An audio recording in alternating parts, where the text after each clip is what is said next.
Hi, Professor Lomax here again with a little tip for transference of flaring out from an old house to a new building here.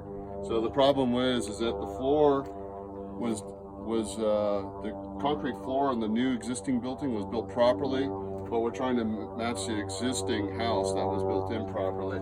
We have an inch of a difference over here, right there. There's a bunch of tricks that we could do. We could just take the plywood, we could take the siding that we have over here that we're matching right there, and we could do a thing called floating it, and we could float it in there. But what I chose to do was go ahead and pad the whole thing with a 3/4 inch piece of plywood. We're stepping it down, so this is 1 inch into here. We're stepping it down with 3/4 inch plywood. We're going to step it down with a 1/2 inch plywood, and then we're going to step it down again with a 1/4 inch plywood. That will create the illusion that it's all nice and smooth and parallel. Again, we could have just used regular plywood. You can see how it sloped in there. Those angles. You can see how it has to flare to the existing house there. We could take regular the lap siding right there, and we could float it with our nails. But the problem is, if you have kids playing around, they could push that into the wall. Plus right here, I decided to go with full sheets because right here I have a laundry outlet coming out over here, a laundry ductwork coming out here. So I decided to just go ahead and pad it. It's just easier. I'll spend an extra 20, 40 bucks putting some plywood on, that's fine. I can afford that. And it'll be nice and easy. Then we can just tie back it and we don't have to struggle here. So here we are. We're going to go ahead. Jazz, you want to, you want to help me put this up here? I'm just going to throw this up real quick. We can bring it to the top.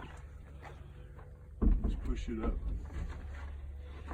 Top. Shoot it in. These nice electric guns are really handy. There he is. Will that work there, Jess? Yeah.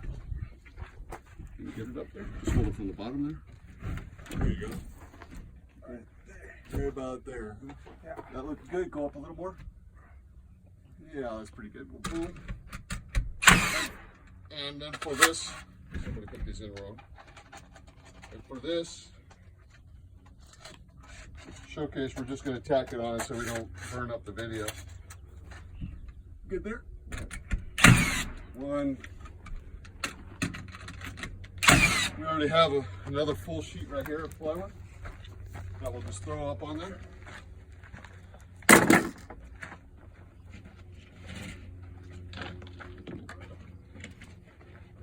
Oh, they're gonna roll it. Yeah, okay.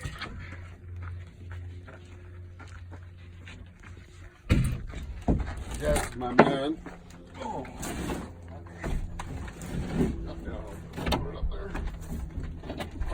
There you go. Okay. Just look on this side. There you go. Right there. Lift up. Okay. Stepping it down with 1/2 inch plywood. We got that. Now we got the 1/4 inch plywood right here. Probably don't even need that, but we'll go ahead and put it on there.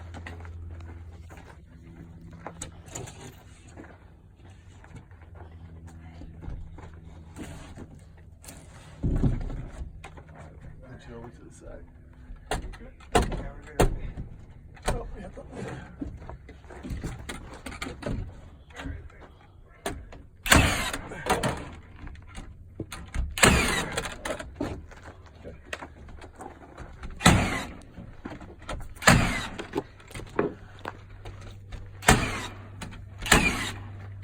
And that's how we flare it out. So 1/4 inch, 1/2 inch, or 3/4 inch flares right out. If we take a look, all that lap siding and stuff will come out nice and smooth. It's a nice solid piece of work right there. No one's going to be able to bump into it, and so on and so forth. The reason why we hung the long ones tall is we have short ones to put down there. It's easier to put the short ones down low. They climb up on the ladder, do all that nonsense. That's another tip for Professor Lomax. Thank you.